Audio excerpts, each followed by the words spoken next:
Now, how to evaluate the systolic function of the left ventricle using spectral tissue Doppler at the region of the mitral annulus. It is studied in this region of the myocardium at the IVS close to the mitral annulus in a apical 4 chambers, or in this region of the myocardium at the lateral wall close to the mitral annulus.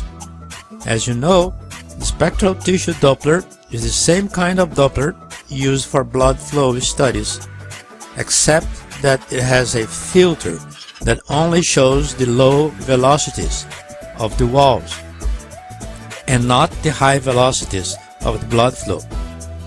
Another filter just shows the strong Doppler echoes coming from the walls, but not the weak echoes coming from the blood flow.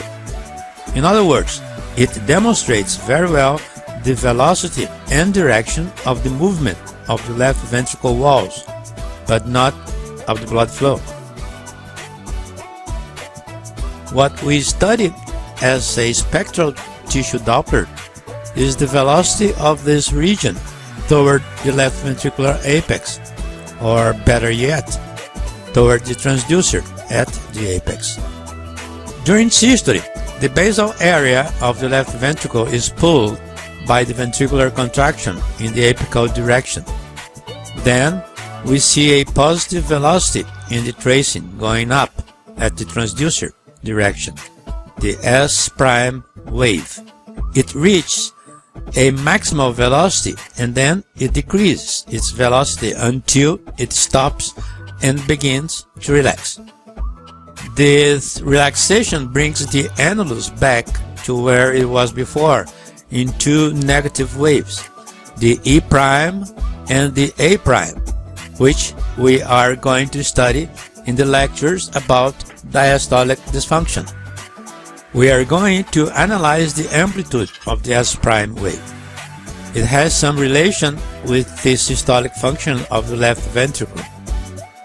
Obviously, the more vigorous ventricular contraction, the more velocity of this region toward the apex.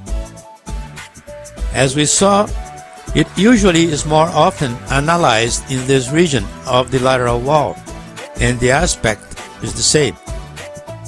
During systole, we have the S' wave, and during diastole, the E' and A waves.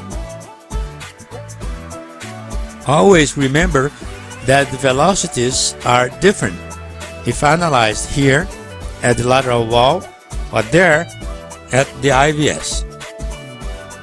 That is one of the problems with this method. It should represent the global function of all the left ventricle, but it does not. It suffers a lot of local influence, like the longitudinal contraction of the lateral or the apical walls, as well as the local circumferential and radial contraction of the whole heart. I prefer the lateral wall because of the intense influence of the aortic movement and the IVS velocities, not only during systole, but also during diastole. The normal velocity of the S' wave varies with different papers. For some, normal is when higher than 8 centimeters per second. Others say 7 centimeters per second. There is one paper that states normally when higher than 4.5 centimeters per second. Some labs use the lateral wall, others the IVS. Some the mean of the two. We use 7 centimeters per second as the lower normal at the lateral wall. I believe it is better each laboratory try to have its normal value. We will have here a normal left ventricular function with an S' wave amplitude of 8 centimeters per second, and over here an abnormal with a magnitude of 6 centimeters per second. Another example of a poor left ventricular systolic function and an S' of 4 centimeters per second in a hypertensive cardiopathy. It is interesting method, although in most time when it's abnormal, there is a noticeable dysfunction by eyeball. Then it does not help much. Here is a situation when I like to use this method. A hypertensive cardiopathy with left ventricular hypertrophy. The S prime is 6 cm per second, then abnormal. By eyeball, it is obviously mild abnormal too, but the ejection fraction is normal, what is pretty much frequent in left ventricular hypertrophy, already with initial systolic dysfunction.